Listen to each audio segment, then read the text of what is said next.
Hello guys, in this video I'm going to show you how to set up Bluetooth trackpad on MacBook, but first I wanted to tell you that don't forget to subscribe, because at 10,000 subscribers I'm going to show you my YouTube revenue statistics and my growth strategy, how you can make money online.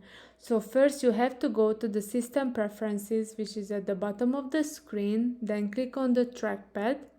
And then at the bottom of this window you can see the setup Bluetooth trackpad. So wait for Bluetooth trackpad to be discovered. If your Bluetooth trackpad doesn't appear, make sure it is turned on.